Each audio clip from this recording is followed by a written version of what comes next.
I'm Paul Percival from Percy & Reed, and I'm going to show you how to create the curly quiff using the BaByliss Pro Perfect Curl.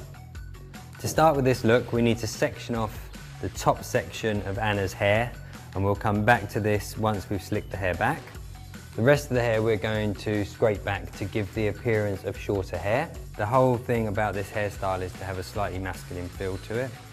Now, with the rest of Anna's hair, we just want to get it back reasonably tight, and we're going to put a little bit of finishing polish through the hair just to give it a little bit of sheen again, so there's got that kind of DA finish to it. As you can see, it just gives it a really nice shine and a much slicker finish. Now we're just going to use a hook band, which is a very easy way of securing the hair.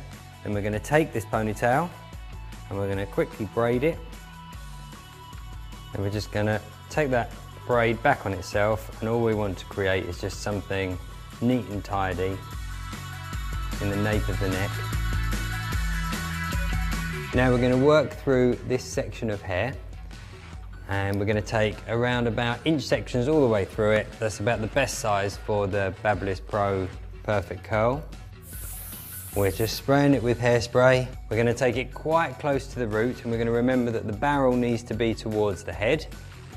We're just going to lay the hair inside the Perfect Curl, and then let the Perfect Curl take the tension of the hair, and then depending on the heat setting you've got, depends how long it will keep it in for. You wait for the continuous beeps, and you know then it's time to release the hair. So just gently open it, just let the hair fall out. So we're not going to do anything to them until we've worked our way all the way through this hair.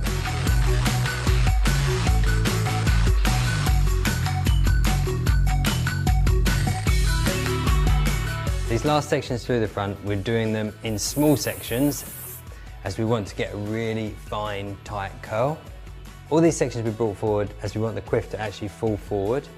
That's going exactly where we want it to go, so we know that when we pull it all together, it's going to be a nice quiff at the front of the head. So now what we need to do is just go through the hair and just break them up, texturize them, and give some back combing in order to make the hair appear shorter and more of a quiff shape. We're just going to pick up handfuls. We're going to take our comb, and then just at the root, we're going to gently back comb the hair, always directing the hair slightly forward. But you can see we have a really amazing texture from these curls. Then we scoop the hair across the face, and we're just going to gently start to fix the hair into our quiff shape. So you just keep looking in the mirror, playing with the shape, use your grips and pins, and all you're doing is then just sculpting the shape that you want. Use a little bit of hairspray, and then once you've got a shape that you're happy with, just spritz the whole thing. Here we have the curly quiff created with the BaByliss Pro Perfect Curl.